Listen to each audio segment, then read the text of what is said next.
आज के इस वीडियो में हम बात करने जा रहे हैं एग्रीकल्चर बिल की। वो एग्रीकल्चर बिल जो पास तो बहुत टाइम पहले से हो चुके थे, लेकिन अभी उनमें कुछ अमेंडमेंट्स किए गए हैं। उस अमेंडमेंट्स का पूरे देश भर में बहुत ज़्यादा विरोध किया गया, फार्मर्स विरोध कर रहे हैं। आखिर ये है क्या?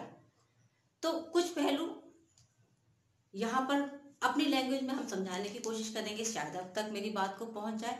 तो वो कृषि बिल में ये 3 पॉइंट हैं, 1, 2 और यहाँ पर ये 3 अमेंडमेंट्स हुए, थोड़े थोड़े से बने हुए पहले से भी है ये, है ना। 1950 1960 में जब फार्मर्स को बहुत ज्यादा प्रॉब्लम हुई थी तब बन गए थे सारे बिल।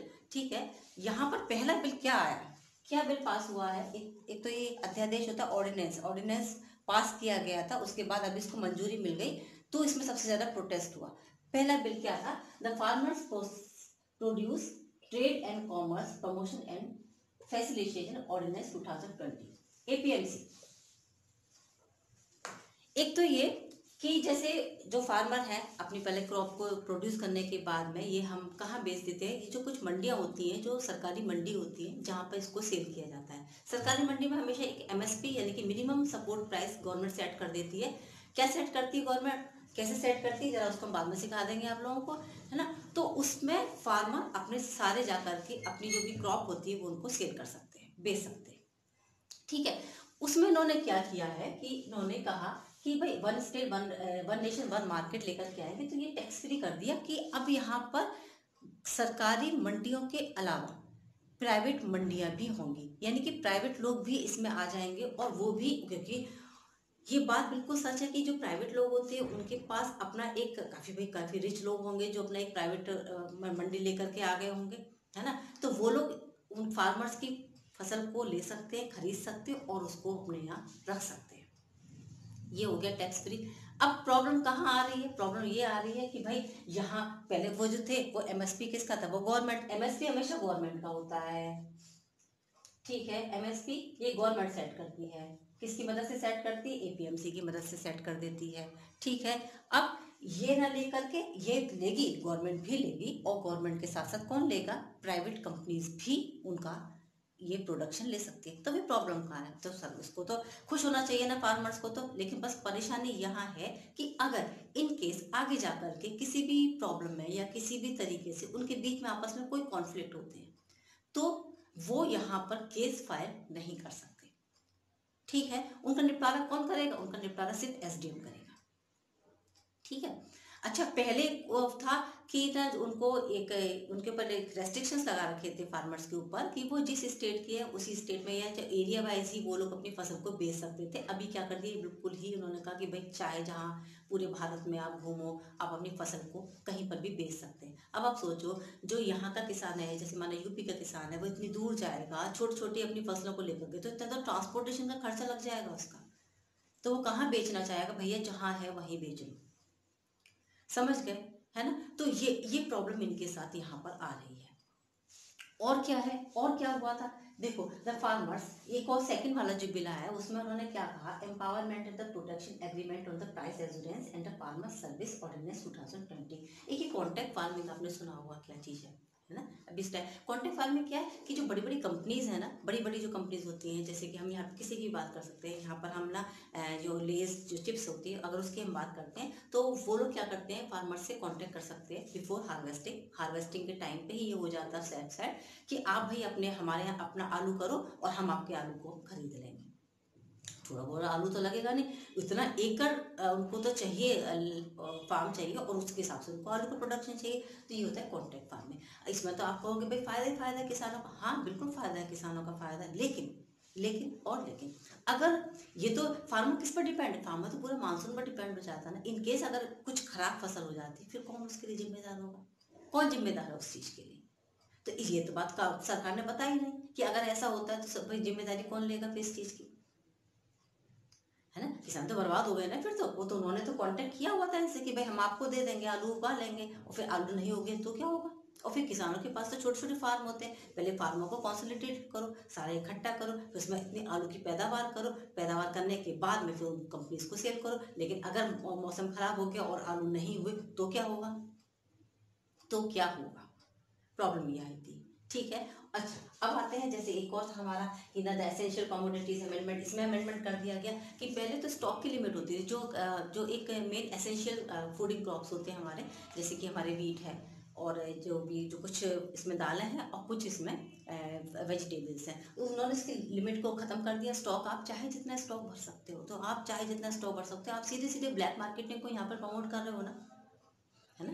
उन्होंने वो उसमें से वो ख़त्म कर दिया सारा, जो एसेंशियल, उन्होंने कहा एसेंशियल नहीं है।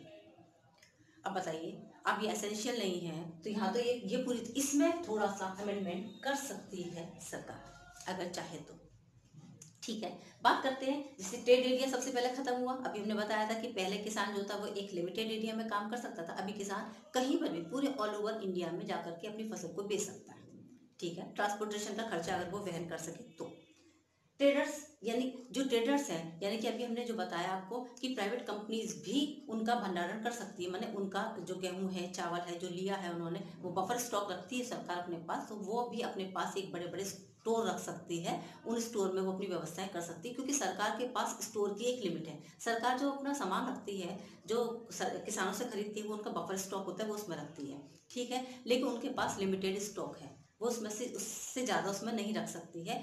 तो उसने इसीलिए तो हमने प्राइवेट को दे दिया कि ठीक है, उनके पास बहुत पैसा है, वो बड़े बड़े अपने स्टोर बना सकते हैं, उसमें सामान रख सकते हैं। तो कौन लोग बना देंगे? बस जिनके पास पैन कार्ड होगा। तो भैया यहाँ तो फर्जी में बन जाएंगे ना पैन कार्ड, तो कोई भी रख सकता है, कोई भी रख सकता है। अभी अब आप एक ये मेरी बात को सोचो, एक किसान और एक वो उसका मालिक, अगर लड़ाई होती है तो कौन जीतेगा? सोचने की जरूरत ही नहीं है। ठीक है, किसी भी मैटर पर लड़ाई हो सकती है, किसी भी मैटर पर कॉन्फ्लिक्ट हो सकते हैं। ठीक है ना, क्योंकि ये तो फार्मिंग है, फार्मिंग तो बिल्कुल यहाँ प्रिडिक्शन कर ही नहीं सकते कि अभी इसके बाद क्या होगा और कैसे होगा। समझ गए? एक तो ये प्रॉब्लम। फिर होता है कि मार्केट एकदम फीस जो हुई थी, जैसे एमएसपी जब करते थे तो मार्केट की फीस थी। ठीक है, कि सर जो भी आपके फार्मर्स हैं वो जाएंगे, वो फीस अदा करेंगे और अपना सामान वहाँ भर देंगे। अभी उन्होंने कहा मार्केट एकदम फ्री है। फ्री है तो आप अपना सामान को कहीं पर भी जाकर के, अपनी फसल को कहीं भी जाकर के बेच सकते हो, कहीं पर भी कुछ भी कर सकते हो। ठीक है, मैंने गवर्नमेंट भी में भी जा सकते हैं, प्राइवेट में भी जा सकते, प्राइवेट वालों को एकदम फ्री कर दिया गया, प्राइवेट वालों को एकदम फ्री कर दिया गया। तो इस पर टैक्स है। अगर हम जाते हैं, अगर हम गवर्नमेंट की मंडी में जाते हैं, वहाँ पर टैक्स है, वहाँ पर बिचौलिया भी हैं, वहाँ पर मिडिल मैन भी है ना। तो वहाँ इसका मतलब अभी आज के टाइम पे अगर हम ये देखें तो हम भी इन सब परेशानियों से बचना चाहेंगे, हम भी चले जाएंगे। ठीक है कि प्राइवेट में जमा कर देते हैं ना, ठीक है ना, वहाँ हमने जमा कर दिया। ठीक है, माना चलो जैसे एक छोटा सा एग्जांपल दूं, अगर जैसे जो गवर्नमेंट की मंडियां हैं वो कह रहे हैं सरकार से भाई, वो फार्मर से कह रही है भाई 10 रुपये किलो लेंगे हम तो तुम्हारा गेहूँ। बाहर वाले ने कहा कि हम तुम्हें 18 दे देंगे, तो अब ऑब्वियस बात है कि आप 18 वाले पे चले जाओ। ठीक है, धीरे धीरे धीरे धीरे क्या होगा, एक टाइम के बाद एपीएमसी यानी कि जो गवर्नमेंट की मंडियां हैं वो पूरी तरीके से खत्म हो जाएंगी, क्योंकि हमें यहाँ पर प्राइस ज़्यादा मिल रहा है। ये दिखावा है। गवर्नमेंट धीरे धीरे अपने आप को वहां से हटा लेगी और आप जाना होगा आपके प्राइवेट कंपनीज जाने। हो जाएगा या नहीं हो जाएगा? ऐसा होगा ना, है ना। और उसके बाद फिर कॉन्फ्लिक्ट तो उसमें क्लियर लिखा हुआ है बिल में कि ना आप उसके खिलाफ कोई भी केस फाइल नहीं कर सकते। जो निपटेगा वो कौन निपटेगा? एसडीएम निपटेगा। तो भैया इतने बड़े बड़े, जिन लोगों के पास इतने बड़े बड़े स्टॉक होंगे, जो लोगों ने अपने अपने बड़े बड़े मिल इकट्ठी कर रखी होंगी, तो वो कोई साधारण आदमी नहीं होगा। एसडीएम क्या चीज़ है उसके सामने, समझ रहे हैं? तो फिर कॉन्फ्लिक्ट्स, बस इसी बात पे अगर सरकार थोड़े थोड़े से संशोधन, थोड़े थोड़े से अमेंडमेंट्स और लेकर के आए तो शायद ये बिल बहुत बेहतरीन बिल साबित हो जाएंगे। बात आ जाती है एमएसपी की, क्योंकि हम पढ़ा रहे हैं इको। तो एमएसपी कैसे सेट होता है? Minimum support price. देखो, मिनिमम सपोर्ट प्राइस सेट करने के लिए इसकी कर बनाते हैं हम, बहुत सीधे से। ठीक है, आपको पता है मार्केट में जो भी प्राइस सेट होते हैं वो उसके डिमांड और सप्लाई के अकॉर्डिंग सेट किए जाते हैं, राइट। तो डिमांड कर, सप्लाई का जिस पॉइंट पर ये इंटरसेक्ट करते हैं वो हमारा इक्विलिब्रियम का पॉइंट हो जाता है। तो जो मिनिमम, ये मतलब इक्विलिब्रियम आप सिंपल लैंग्वेज में समझो, जहां पर प्राइस मतलब मिनिमम कॉस्ट हो जाएगी। मिनिमम कॉस्ट जो हमने कॉस्ट लगाई है वो कॉस्ट आगे निकल के उसमें अब हमने खर्चे ऐड किए और उसके ऊपर एक प्राइस सेट कर देते हैं इक्विलिब्रियम लेवल के ऊपर। ये समझ रहे हैं ना, ये वाली जो लाइन है ये हमारी क्या हो जाती है, ये होती है हमारे एमएसपी। हमेशा मिनिमम इक्विलिब्रियम से ऊपर एमएसपी सेट की जाती है। ये कौन सेट करता है? ये भी एपीएमसी के से मतलब सलाह लेकर के गवर्नमेंट सेट कर देती है हमेशा अलग अलग। देखो, और ऐसा नहीं है कि एमएसपी एक जो स्टेट में है वो पूरे ऑल ओवर इंडिया में सेम हो, स्टेट बाय स्टेट अलग अलग रहती है, जहाँ पे जैसी क्रॉप की पैदावार होती है उसके अकॉर्डिंग उसको सेट कर दिया जाता है। ठीक है, हमेशा से फार्मर्स के लिए बहुत बेनिफिशियल रही है एमएसपी, क्योंकि मिनिमम सपोर्ट प्राइस क्या होता है, एक लेक्स और समझा दूँ फिर से, जैसे हार्वेस्टिंग का टाइम होता है, सरकार आप बता देती है फार्मर्स को कि आप उगाओ, आप हार्वेस्ट करो, आपको इतना कम से कम इतना हम आपको प्राइस देंगे और आप हमारे यहाँ आकर के इस फसल को अपनी बेच देना। ये बात अलग पड़ जाती है कि जब फार्मर उसको लेकर के जाता है तो वो कह देते हैं भैया जगह ही नहीं है, अब हम क्या करें।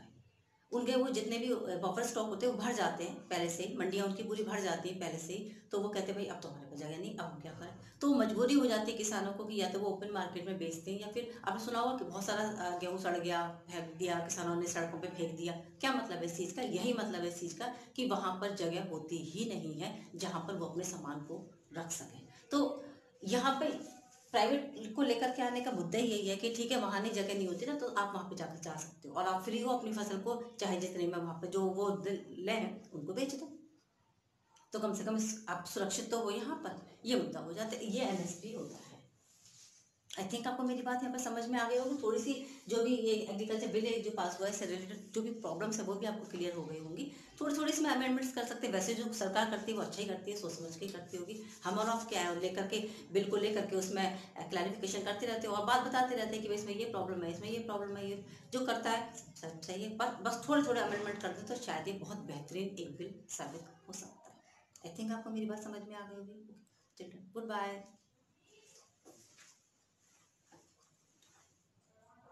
फ्रेंड्स, आज के इस वीडियो में हम बात करने जा रहे हैं एग्रीकल्चर बिल की। वो एग्रीकल्चर बिल जो पास तो बहुत टाइम पहले से हो चुके थे, लेकिन अभी उनमें कुछ अमेंडमेंट्स किए गए हैं। उस अमेंडमेंट्स का पूरे देश भर में बहुत ज़्यादा विरोध किया गया, फार्मर्स विरोध कर रहे हैं।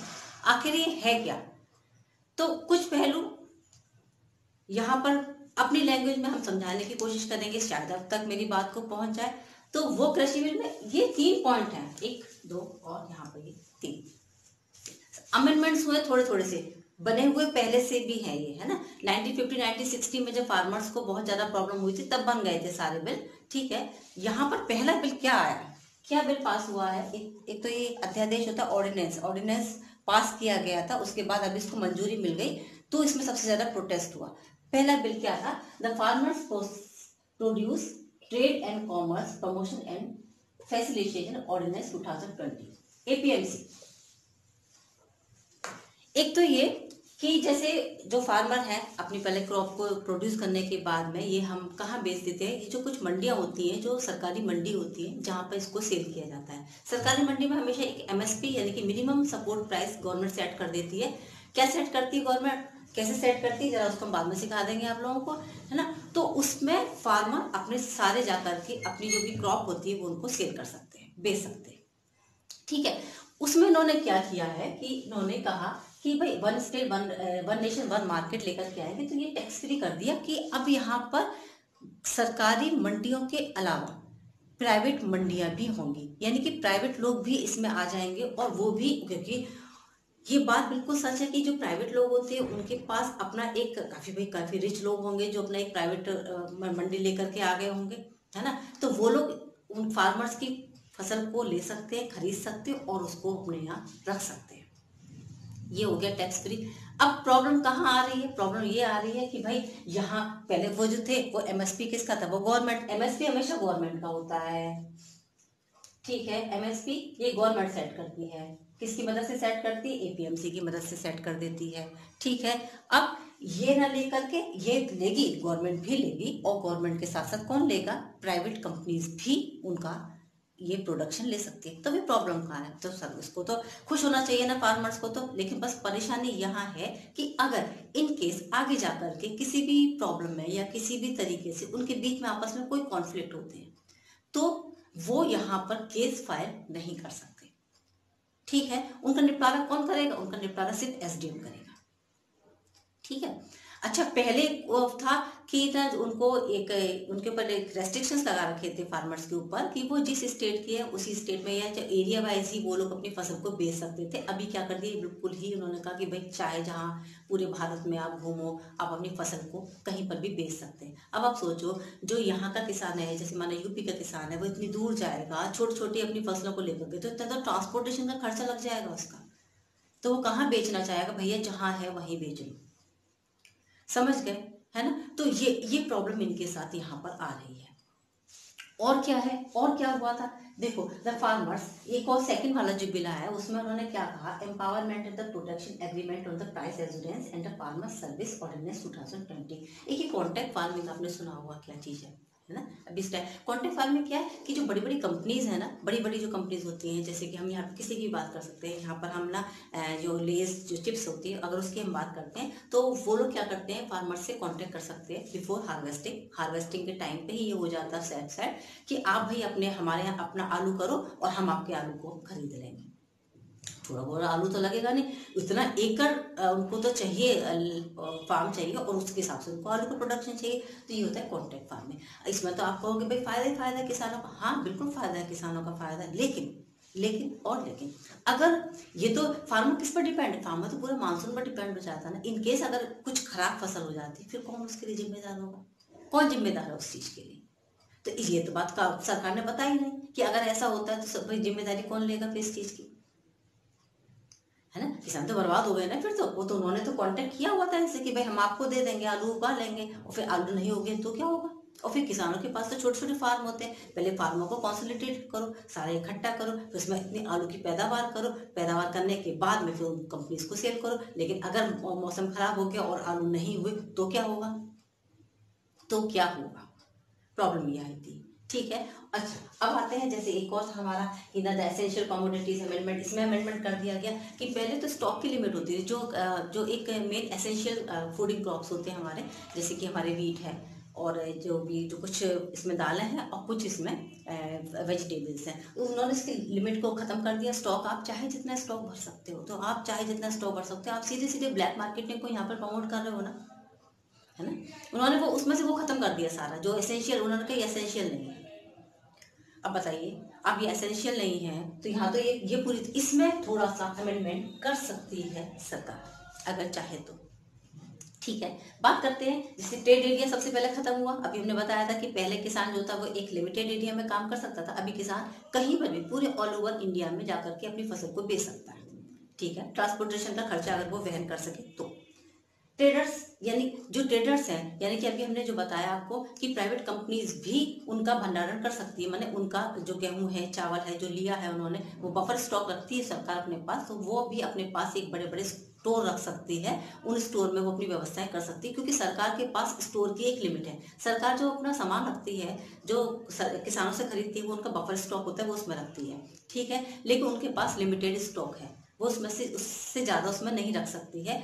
तो उसने इसीलिए तो हमने प्राइवेट को दे दिया कि ठीक है, उनके पास बहुत पैसा है, वो बड़े बड़े अपने स्टोर बना सकते हैं, उसमें सामान रख सकते हैं। तो कौन लोग बना देंगे, बस जिनके पास पैन कार्ड होगा। तो भैया यहाँ तो फर्जी में बन जाएंगे ना पैन कार्ड, तो कोई भी रख सकता है, कोई भी रख सकता है। अब आप एक ये मेरी बात को सोचो, एक किसान और एक वो उसका मालिक, अगर लड़ाई होती है तो कौन जीतेगा, सोचने की जरूरत ही नहीं है। ठीक है, किसी भी मैटर पर लड़ाई हो सकती है, किसी भी मैटर पर कॉन्फ्लिक्ट हो सकते हैं। ठीक है ना, क्योंकि ये तो फार्मिंग है, फार्मिंग तो बिल्कुल यहाँ प्रिडिक्शन कर ही नहीं सकते कि अभी इसके बाद क्या होगा और कैसे होगा। समझ गए, एक तो ये प्रॉब्लम। फिर होता है कि मार्केट एकदम फीस जो हुई थी, जैसे एमएसपी जब करते थे तो मार्केट की फीस थी। ठीक है, कि सर जो भी आपके फार्मर्स हैं वो जाएंगे, वो फीस अदा करेंगे और अपना सामान वहाँ भर देंगे। अभी उन्होंने कहा मार्केट एकदम फ्री है, तो आप अपना सामान को कहीं पर भी जाकर के, अपनी फसल को कहीं भी जाकर के बेच सकते हो, कहीं पर भी कुछ भी कर सकते हो। ठीक है, मैंने गवर्नमेंट भी में भी जा सकते हैं, प्राइवेट में भी जा सकते हो। प्राइवेट वालों को एकदम फ्री कर दिया गया, तो इस पर टैक्स है।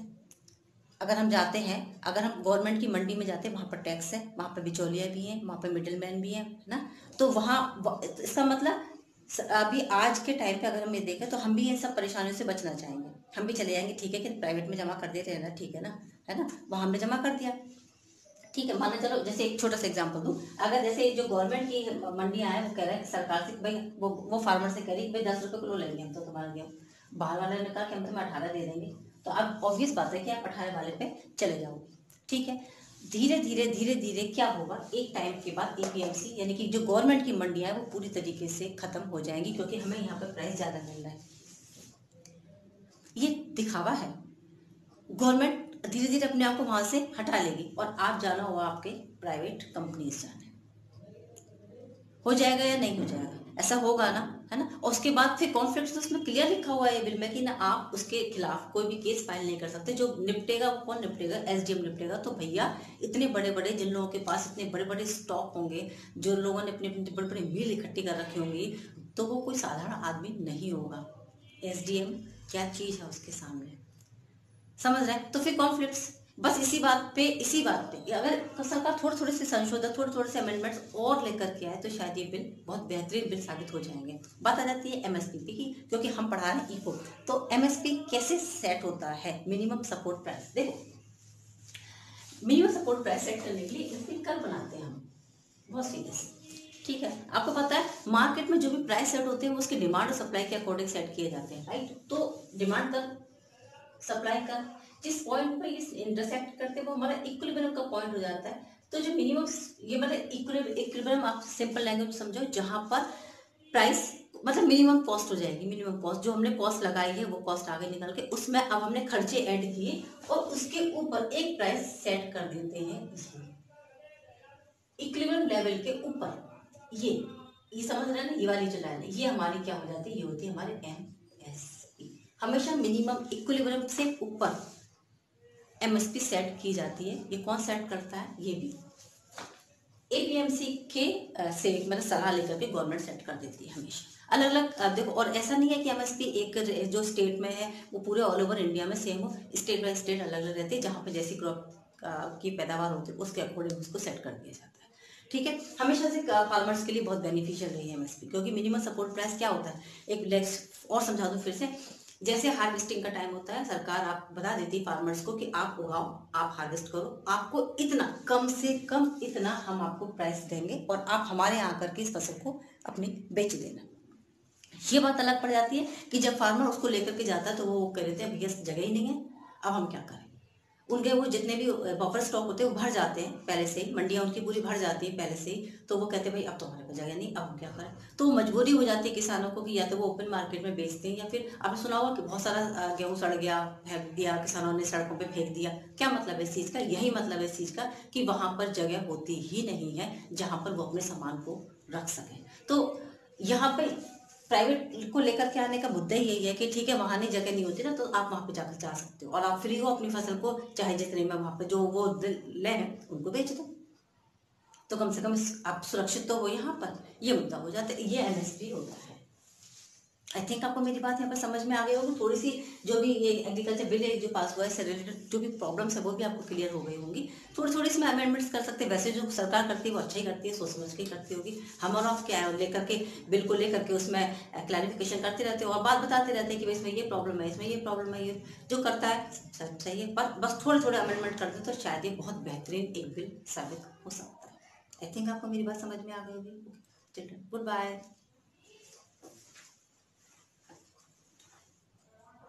Panda. I got broads in Atlanta, just to throw me in the family. Credit cards and the scammers, getting no licks in the band. Legacies. Panda. I got broads in Atlanta, just to throw me in the family. Credit cards and the scammers, getting no licks in the band. Legacies.